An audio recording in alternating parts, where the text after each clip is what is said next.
I need you to knock some sense into me. I'm sure you can. Yeah, I don't know. I enjoy listening to you. I don't always agree with everything. All right. Enough of this persiflage. So, you want my question? I'm certainly not going to get myself in trouble by telling you what to do. That makes great sense. Gosh, that's good. Did I overwhelm you with words and wisdom? I've got 7 kids. I feel like I could call you every day. Wait, you're telling me I'm wrong? Yes, I am, Dr. Ray. You just need to tune in to Dr. Ray, honey. He's got all the answers. Am I right or am I right? Probably. Now, from the studios of Living Bread Radio Network in Canton, Ohio, the hometown of Mother Angelica, here's Dr. Ray. I don't know if I can do the show. Really weird morning. Oh, my. I thought I started out with a lot of luck, you know. I found a hat full of money.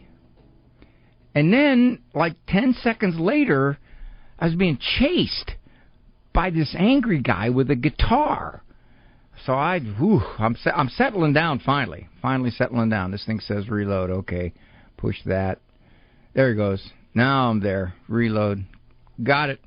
Manning the boards today. And we can say manning. That's not just assuming. Manning the boards today, Eric Dumont. He's there also taking your calls.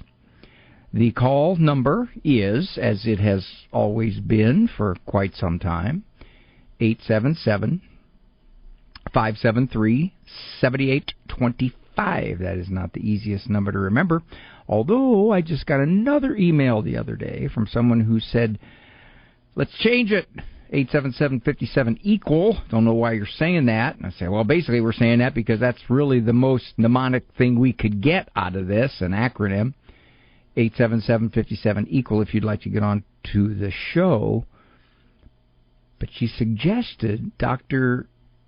Ray UC, and I tried to figure it out. I'm not sure it fits. I don't think there's enough letters, enough numbers. I'm not sure. I'll have to study it a little further. If you'd like to get onto the program, it's very easy. For me to get onto the program, I had to ask. I had to show them I could do it. I had to be consistent. I had to, I don't want to say grovel. I didn't grovel. Matter of fact, I initially didn't want to do it.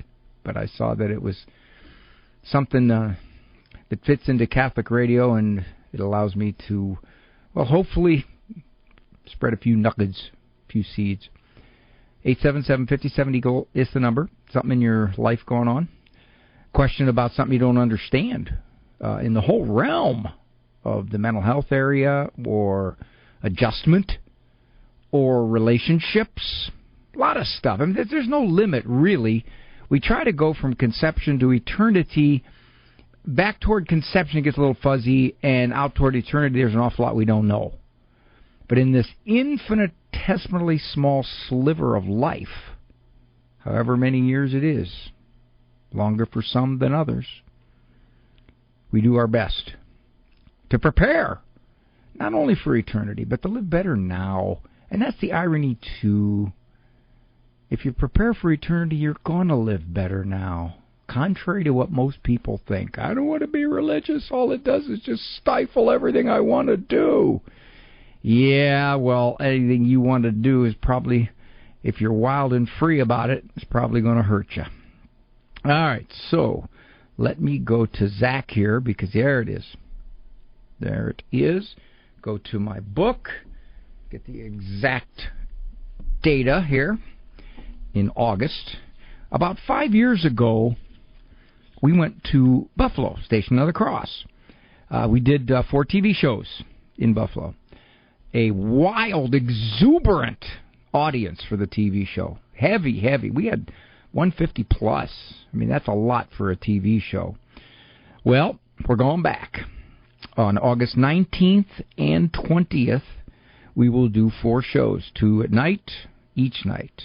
I think it's 5:30 and 7 are the times. I think I've got them listed. Here's the information. If you go to the Station of the Cross, onebigLongWord.com, that is the homepage of the website of the Station of the Cross Network. You can sign up. Sign up for one night, both nights, 1 show, 4 shows. You can bring the kids. You can bring the goldfish. Special treat on the 19th of August, which is our first taping night, Father Larry Richards is going to come in from Erie, which is not that far away from Buffalo. Going to come in. He'll be there for both shows. And he won't just simply be doing a 9-minute segment or 6-minute segment like he does where we tape them. No, he's there live. So if you want to see Father Larry, and I get that from a lot of folks, I want to see Father Larry. Living merry with Father Larry. I said, no, I'm the star here. Anyway, he is the star when he's there. So, go to thestationofthecross.com to sign up. Or you can email Karen at thestationofthecross.com. I'm going to make some spots to sign these up. But if the folks turn out like they did 5 years ago, whew, that was a riotous time. Okay. Let me see what I got here. Oh, yeah.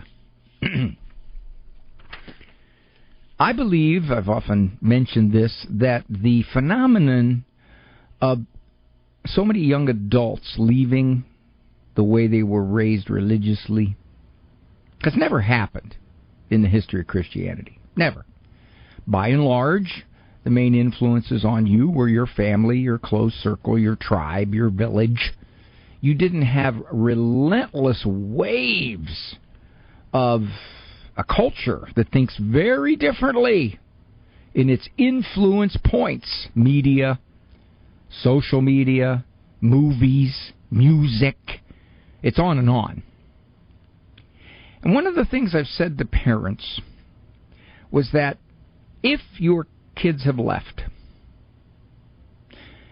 you did this. You gave them a base that they can step back onto if they find that doing it the world's way doesn't work too well. Now, it's not going to work too well. That's a given. And it isn't just my opinion. The research says this, too. The further you drift from traditional morals and the way God said to do it, the statistics for your depression and your anxiety and your suicidal ideation and your broken families goes up radically. So some percentage of them apparently are looking back. Or, if they weren't raised with any kind of faith-filled existence, they're looking at the culture and saying, what's the alternative here? A study found, now this is Britain, among British members of Gen Z, and I think Gen Z ends at, 27? Is that the way it is? Catholics in Britain now outnumber Anglicans 2-1.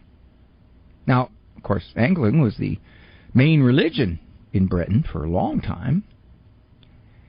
Catholicism is rising in the UK, while Anglicanism is declining.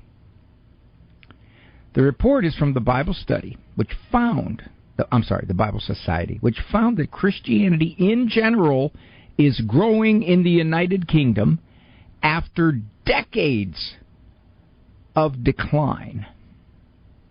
Why is this? Young adults. Would you believe it? Young men in particular. This is what the Bible Study, why do I keep saying that? The Bible Society said, quote, over the space of only 6 years, there has been a significant growth in the numbers of people going to church. Christians are practicing their religion more intentionally. More young people are finding faith. More people are reading the Bible. Now here is the shocker. The youngest group studied, that's the Gen Zers, is the second most likely group to attend church. Now this is a shocker. 16% of 18 to 24-year-olds report that they are monthly church goers. The only group that goes to church more than they, that's grammatically correct for you homeschooling moms listening, is those over 65. 19% of those over 65 go to church. Now, you would expect that, and that's kind of what you see in the U.S. You know, our congregations are getting a little gray there, but there seems to be this resurgence. And by the way, what's going on in Britain is paralleled by what's going on in the U.S. This is happening in the U.S. Now, is this enough to totally turn the church attendance around? No, I don't think it is. Because I think the culture is just relentless in its godlessness. But there is a percentage, significant minority, that are saying there's got to be a better way. Some of them were taught that better way by their families, and they're returning to it. And some of them were not taught at all, but they're looking for a better way to live. Now listen to this one.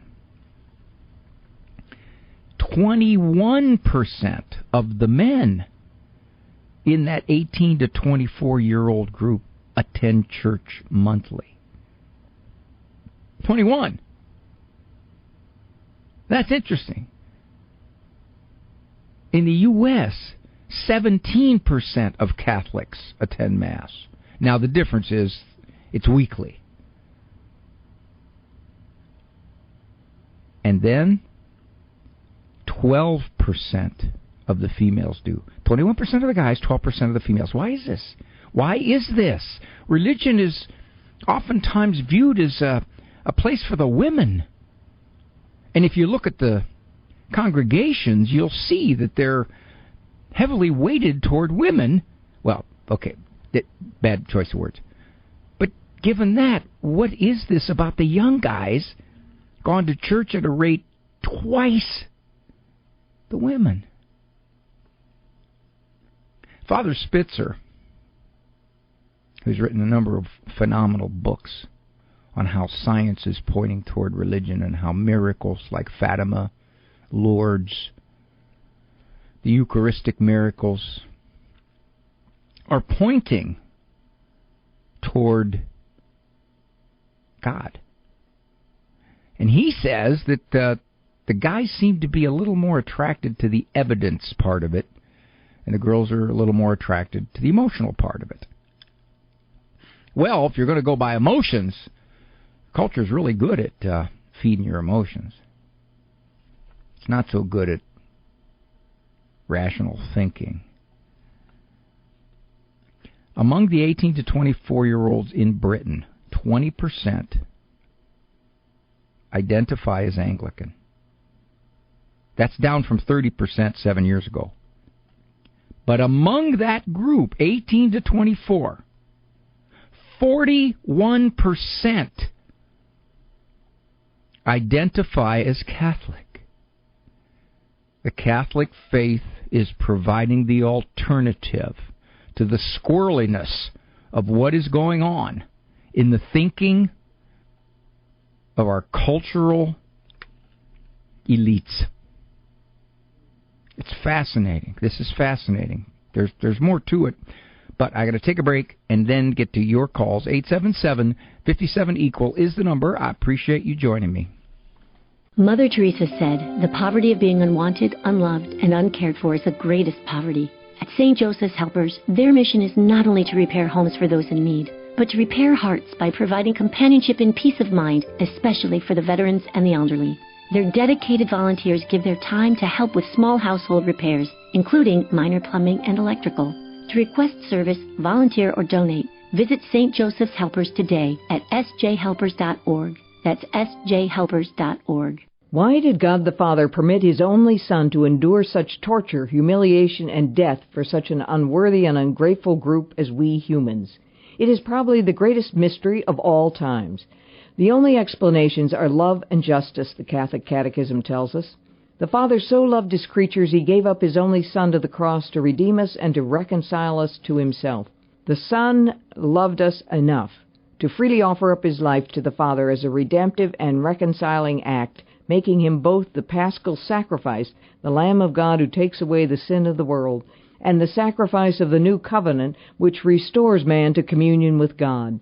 Justice enters the scene because man's disobedience required a monumental and unique sacrifice that only the Son of God, made man, could achieve. This is Peggy Stanton, and this has been the Order of Malta's Minute with the Catechism. You're listening to Ave Maria Radio. Ave Maria Radio. Do you own popular index mutual funds or ETFs? If so, you're automatically own shares of companies that conflict with your moral beliefs. Ave Maria mutual funds are managed to conform to pro-life and pro-family values. Long-term investors can invest in the no-load Ave Maria mutual funds. The experienced professional portfolio managers make decisions based on investment fundamentals and pro-life values. You can learn more about Ave Maria mutual funds today at 866 Ave Maria or visit AveMariaFunds.com.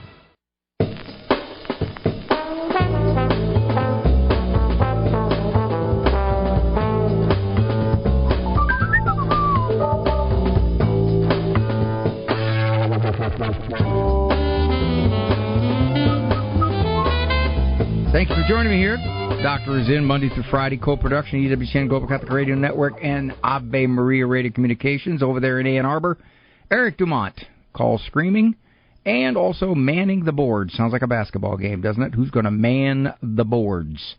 The number, we have a lot of lines. Sometimes people say I can't get through. It's hard for me to believe because typically those lines are always ready for you.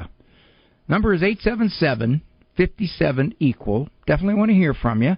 Let's talk to Mary. She's calling from Minnesota. Hi, Mary. Minnesota. Hi, Dr. Ray. Good to talk to you. Well, Mary, you know what we did here, if you'll excuse me for interrupting you, given your question, we put you on two lines. We put you on line number 1 and line number 2, if you know what I mean. Oh, okay. Yeah, these are two granddaughters from different families, so, but my one granddaughter, who is now 4, was a little slow potty training. I mean, she was 3.5. She'll be 5 in December. But she has had a lot of problems with bedwetting. A little bit on accidents. That has gotten better, but very frequent bedwetting.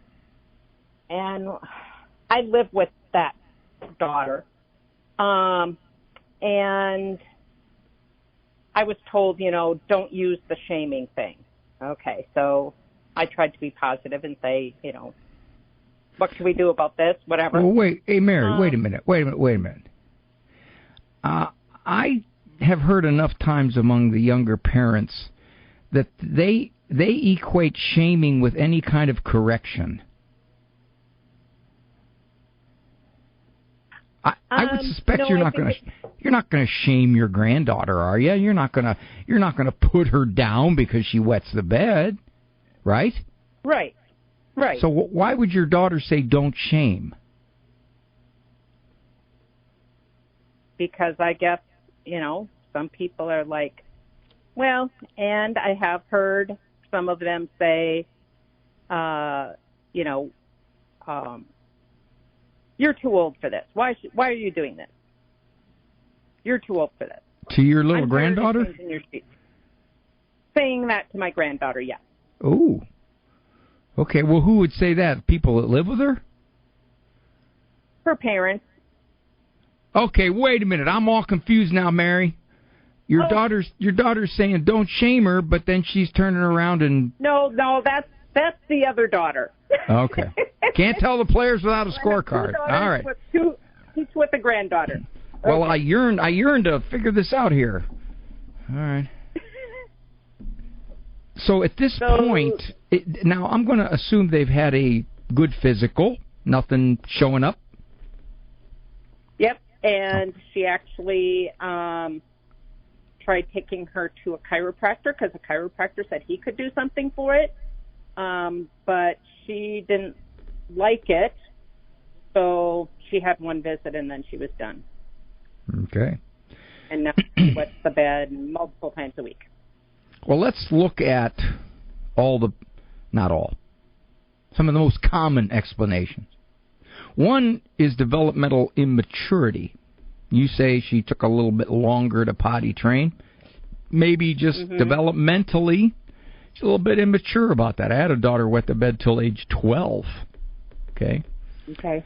So if that's happening, this young lady is just a bit developmentally immature that way, then she's going to do that.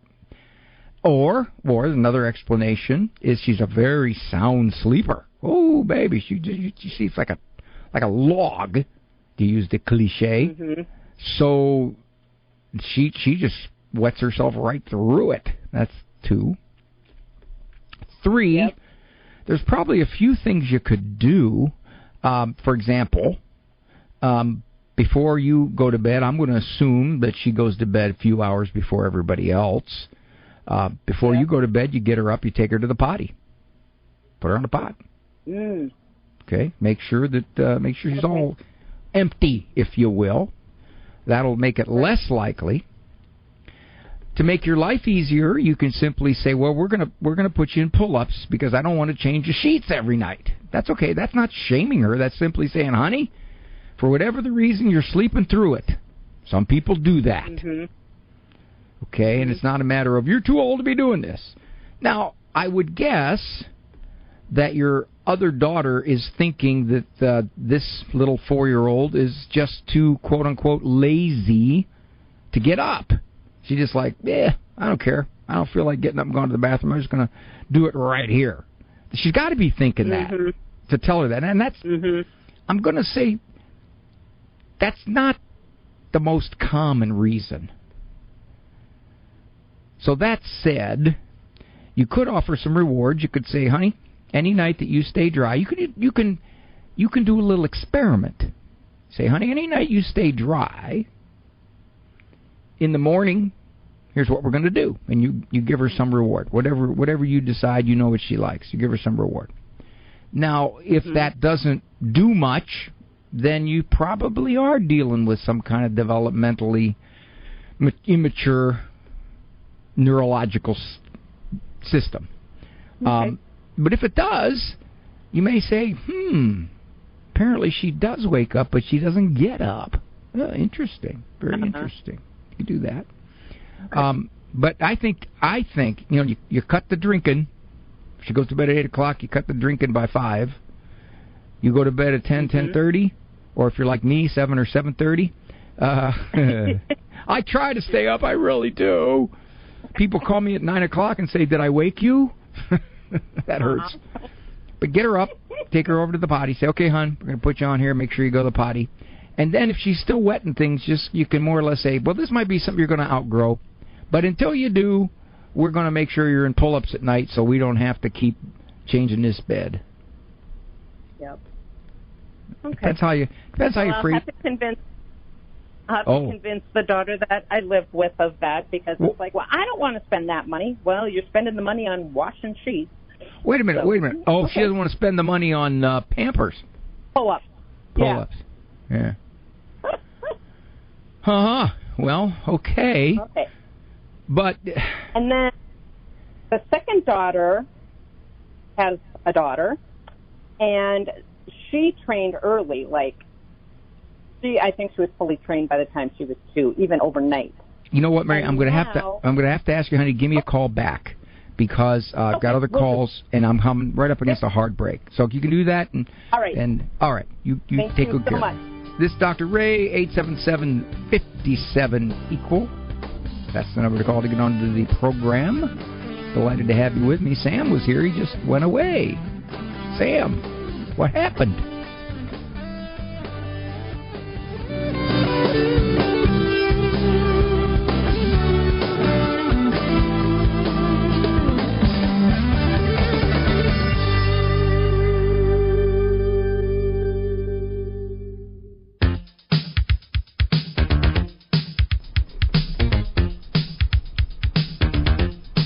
Thank you for joining me here. Just had a nurse call in, and she offered a very common approach Bladder training, making the muscles all around there stronger. So what happens is you tell the little girl, okay, honey, when you're on the potty, you go a little bit, then you stop. You make yourself stop the stream, and then you go again, and you stop, and it strengthens up. It strengthens up the muscles and the control in that area. Yeah, there's a whole bunch. I could have suggested a bell and pad too. Bell and pad is extremely effective, very. But when you got a 5-minute radio call, basically you got to pick and choose a little bit what you're going to focus on, because there's a whole bunch of things you could go at. The bell and pad is one of my favorites. It works pretty well. What happens is it sets off a little alarm, and it teaches the child to wake up at the first dribble. And we're not talking basketball. But speaking of basketball, Cassie is calling from Buffalo, and I'm hoping that Cassie's going to go to the TV show. I don't know if she was listening when I made the push. If she didn't, I'll tell her some more. Hello, Cassie. Hi, Dr. Ray. Big fan here. Are we going to see you at the TV show? You know, I'm not sure, but you might see my husband there. Well, bring the kids, Cassie. I'll consider it. They're the little one. I don't want to chase him the whole time. All right. How old is the little one? He's 15 months. Yeah, that's a tough time, but it's okay. Sit toward the back, chase him a little bit, hold him. I'll bring him up on stage. The 15 months old are always fun. I hold him, and then all the women go, "Oh, isn't that so cute?" Yeah, that kind of thing. And then he spits up on my suit, but that's okay. Well, I hope to see you. I hope to see you. Into consideration. All righty.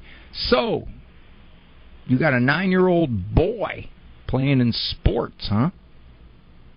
I do. He loves it, too. He's really good at it. Well, what are you worried about?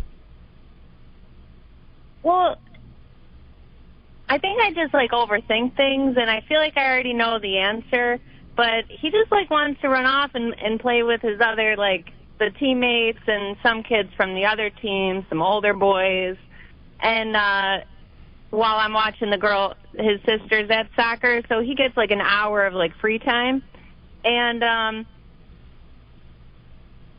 they're just kind of roughhousing each other, and I just get worried letting him go. You worried that it means something? Well, it's not so much seeing, hearing things, maybe inappropriate remarks from the other kids. I know that they swear. It's nothing that he's never heard before, but it just I just don't want to throw him over there and say have fun with these boys. I don't even know who they really are. Okay, so it's really a matter of supervision as opposed to he plays too rough or he's too attracted to that kind of roughhousing. It's a matter of I don't know who he's playing with. It's a little bit of both, yeah. It's a little bit of, I don't know who's over there. I don't know what they're talking about. I don't know what they're doing in a full aspect of, I can't hear it. And then it's,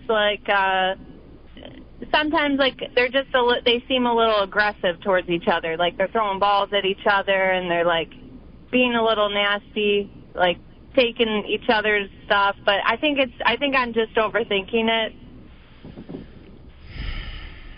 Well, I think that boys do this pretty typically. They roughhouse. And moms, who are by and large gentler in their nature, look at this and have a reaction of, oh, easy, be careful. Oh, what's this? Oh! That's pretty understandable. Where I'm concerned, from what you told me, is that when my boys were all that age and they were hanging around unsupervised at these events with the bigger kids, you really couldn't anticipate what the bigger kids were going to say, what they were going to do, how they were going to talk. Now, I know there are those listening who say, come Come on. They're going to see it. They're going to hear it. Yes, that's very true. But the question becomes, do I want my 9-year-old to see and hear it yet? And so I think in that sense, Cassie, you're smart. Maybe you could tell your son, sure, you can roughhouse around, horse around, not out of my sight, not out of my earshot. At which point he'll say, but they're playing over there. They're over there. They're not coming over here. You make a decision, Cassie. If you think that these kids are a bad, I hate to use the cliche, bad influence, but if they're older, if they're more worldly, you got to decide as a mom. Is it yet? Now, if somebody says, well, he goes to school, so he's going to hear all that stuff at school. Yeah, that's true. But you can't do anything about that.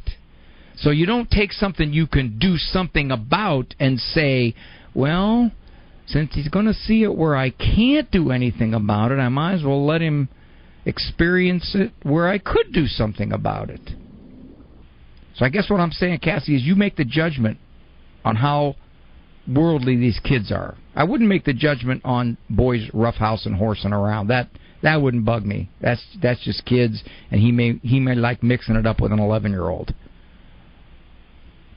So you got kind of a dual consideration there.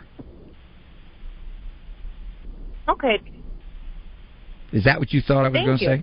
Is that what you thought I was going to say? You know, I didn't think you were going to say that, but I'm glad that you did. Aha! See that? I see you were on. I'm a big fan, and Dr. A, I think you're predictable, and so if I say this, I know you're going to say this, so really I've wasted my time calling you, but I threw a curveball at you, didn't I, Cassie? All right, thank you so much. Can I ask you one more quick question, if that's okay? Sure. Go to church on Sunday. Were you in Buffalo? Did you see some strappingly handsome 6'3" guy there? I thought I saw someone at my church that looked a lot like you. Was it an old guy? No, it was a nice, handsome man. Oh, well then it probably... With a woman. Well, if my wife finds out, she'll be really upset. No, my dear, I was in Birmingham. So whoever it was, did you go up to him and say, you know what? You look like Dr. Ray. And he goes, I get that all the time. I did not have the chance to, but next time if I see him there, I'm going to have to say something. No, Kathy, don't go up to him and say, you look just like Dr. Ray when he looked like this 30 years ago. Thank you, Cassie. I'll talk to you. Bye. 877-57-EQUAL. You can't know exactly what I might say. Want to hear from you? Give me a call. We've got a lot of time left.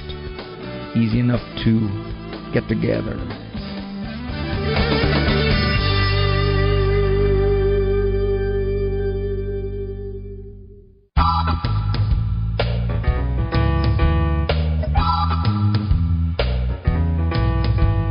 Had a call from, I think it was a mom.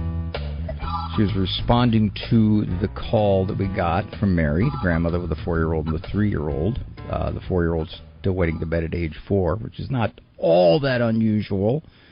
And she mentioned that she had a child. The bedwetters typically are more among boys than girls. As a matter of fact, if you look at a whole bunch of stuff in development, we guys have a little more bump spots in our development than the girls do.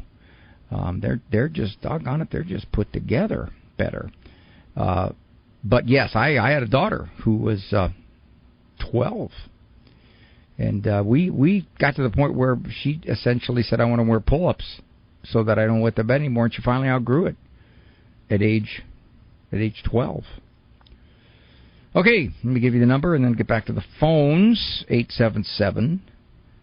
877-573-7825. Now, this next call that I'm going to take, let me recap my monologue. In Britain, young men are leading the charge back to church. 21%. Now, that is a percentage higher than the overall mass percentage in the U.S. 21% of kids, young adults, 18 to 24, attend church monthly. Now, granted, I think the statistics of 17% is weekly mass attendance. Higher than their female counterparts at 12. Of the group, 18 to 24 in Britain, 41% identify as Catholic. Now, before I go to Anna, I made the comment that one of the things that I believe is bringing some of these young people to the church, two things. One, when they were raised in a faith-filled family, parents did their best to teach them the ways of our Lord. They leave. They are easily influenced by the culture at that age. Very easily influenced by the culture. You live a long time, you tend to be a little more critical thinker. You tend to look at what the culture puts before you and say, you know what? That's not too smart. That doesn't work too well. But younger ones get influenced, and they have to see how poorly the culture's ways work. Some of them say, I was raised with an alternative, and I want to go back to that alternative. Now, the other group wasn't raised with anything, but they still say, well, the way I'm doing it now, according to the cultural trajectory, is heading me in directions I don't want to go in. So Anna, she has adult boys now who are non-practicing. Hi, Anna. Hi. Well, how old are they, dear? 31, 23, and 18. All three of them have no interest in the faith? I really think I have one of them who still, I believe he prays, but he doesn't talk about it too much. I have my youngest one who recently graduated, who he allows me things. He allows me, my blessings and things like that, and my advice. But like invitations to church, they're not just a no. They're just like, yeah, no, I'm not going to do that. Or suggesting confession is like I'm not going to do that again, Mom. It's just very like just a little bit too strong of a rejection for my liking. But I don't cause an argument or anything like that. I just know I'm going to, for the rest of my life, will invite them constantly. And I feel like that's all I can do. Well, Anna, it's not all you can do. The 18-year-old, why? I'm assuming he still lives at home, so why is it that he can decide on his own whether he's going to church or not? Well, because I think he's always been a very practical kid. He's not a very typical kid, I don't think. I've been in the schools teaching for a very long time, and so I know he's very different. He doesn't give in to peer pressure. He's very goal-oriented. Has his mind set on things. And from what I've heard, he talks about, and I've had these conversations with my other boys, going to church is not sitting on Santa's lap and asking for things. And if you don't get it, doesn't mean, you were bad and that's why you didn't get anything. I know Anna, how does all that relate to the fact that he says, Mom, I live at home. I'm going to assume he's a senior in high school. And he says, no, I'm not going to church. How does that follow? I leave Mass playing on the radio on the TV when I go to Mass. So it's in the house where he can't avoid it. Maybe I should ask you, how have you decided that he lives in your home but yet he can tell you, I'm not going to church. How have you decided to allow that? I guess because he's 18, he's adult, he's already graduated school. He's in the summer of before he goes off. He's not going to college. He did some college hours. He did get an associate's degree. Are you saying, Anna, when he's 18 and he still lives in your home, that he can do what he wants? Well, yeah, Anna, I've been tap dancing around this whole thing, but I know what it is. You don't want to fight him. I don't, and I know where it comes from. I have a husband who allowed. He was the only of 7 members of his family. He was the only one baptized Catholic, and we never found out why that is. The rest of those kids were Methodist, baptized Methodist. Why he was Catholic, I don't know, but he had a really bad relationship with religion growing up, and so you don't have the backup. You don't have the backup of your husband. I do. I mean, he's allowed me. He's never stood in front of me, but he's never been to force them. Because well, I know this is not, Anna. I know this is not the question you asked, because you have adult kids who are non-practicing, and you want to bring them back. But the one that you can influence, at least to be exposed while he's with you, which can be a condition of living in your home, whether he's 19 or 20 or 21, it's your decision, is to say, if you live here and I support you, you're going to church with me. Now, I can't make you like it. I can't make you participate. But if you're there, at least you might hear something and you might be moved. But the fact that you are allowing him to do this essentially says you've given up. That I'm just going to not fight him. I'm not going to battle him. 18 means nothing, Anna. 18 means nothing if he's living in your home. Okay. I mean, 18 is just a legal age that the state says, okay, now you can be held accountable as an adult.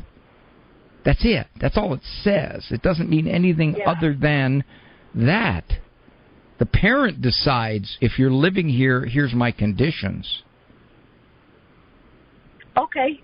I can do that. I know I can do that. It's like you said, he'll probably be making faces, but there's been a lot of things that I've put my foot down that he's made faces on that I didn't care about. And so this shouldn't be any different. I understand what you're saying. The other thing I would say, and I got to take a break here quickly, but the other thing I would say about the older guys, find out what it is that they think this is not for me. What is it? Do they think science has disproved God? Do they think That's the older one. That's the older one. Okay, then get him a book. Get him a book by Father Robert Spitzer. It's called, Raymond, I got the book sitting on my desk. It's his most recent book, Christ, Jesus, and Miracles. Okay, and that's the subtitle. Yeah, just go check out Father, because he talks about how so much of science points to now the existence of a God. Very powerful stuff. So I would suggest that. I don't suspect he'll read it, but it's interesting. Okay, well that's good, because that'll help a lot. I'm a reader. Okay, then he'll like that very, very much. Father Spitzer presents a very compelling case that you have to explain these things if you're going to say science doesn't point to God. Oh, wait a minute. There it is. Christ, Science, and Reason. There it is. Christ, Science, and Reason is the title of the book. I read it the first time. I'm going through it a second time. Christ, Science, and Reason by Father Robert Spitzer. Okay. He is, by the way, you can tell this to your son, he is a Jesuit priest, and he also is a Ph.D. in physics. Oh, wow. Yeah. All right, Annie. Thank you for the call, dear. You call back. Thank you. You're welcome, honey. This is Dr. Ray. Location, location, location. These are the three most important factors in real estate. The same might be said for colleges. Trudging through snow to get to an 8 a.m. statistics class is a much different experience than breezing by a palm tree to the raucous applause of a laughing gull. With the average temperature of 84 degrees and wetland nature as your backdrop, it's no wonder students tend to stay once they visit our campus. Ave Maria University, your future location, location, location. Visit avemaria.edu.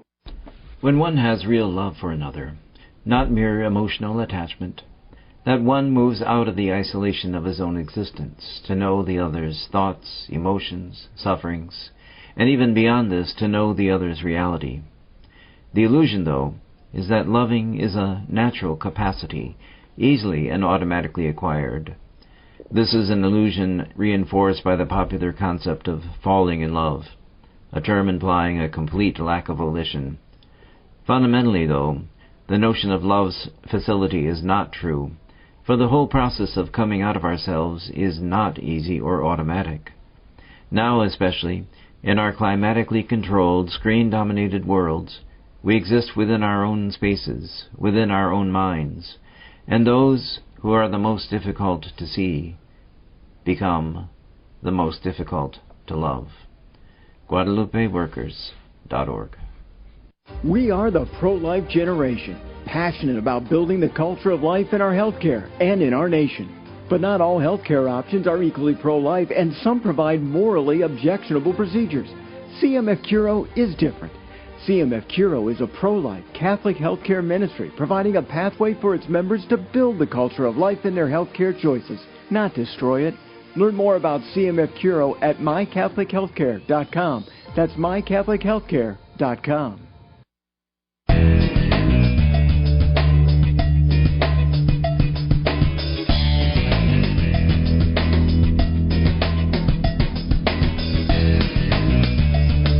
Joining me is Dr. Ray Guarendi, and I am going to start a relentless, some might call it obnoxious, push to get folks to come to be in the audience as we tape Living Right with Dr. Ray, starting season number 15. August 19 and 20.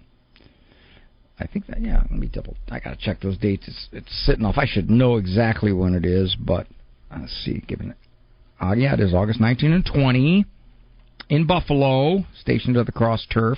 They turned out a massive amount of people the last time we were there, about 5-6 years ago. If you go to the stationofthecross.com on their homepage, you can sign up. Sign up to attend 1, 2, 3, or 4 of the shows. They're in the evening, I think 5:30 and 7, both evenings, Tuesday and Wednesday night. Special treat on Tuesday, Father Larry Richards, who is a regular as we tape his spots. He gets 6 minutes. He gets upset at that. He says, you get the whole show. I said, yeah, it's Living Right with Dr. Ray. It's not Living Merry with Father Larry. But he's going to be there both shows all the time on Tuesday night. So if you like Father Larry and you don't like me, but you like him more than you dislike me, sign up, thestationofthecross.com. Or you can call Karen. It's a long number. Let me just say Karen at thestationofthecross.com. Set yourself up there to come. I don't have enough time for this. I want to talk about this. Young adults leaving the church in high numbers. And they all have their reasons. A lot of them just drift. I drifted. I was in my 30s when I drifted from the church. I wasn't hostile toward her. My attitude was, God's God, Jesus is Jesus, so let's just all worship where we're most comfortable.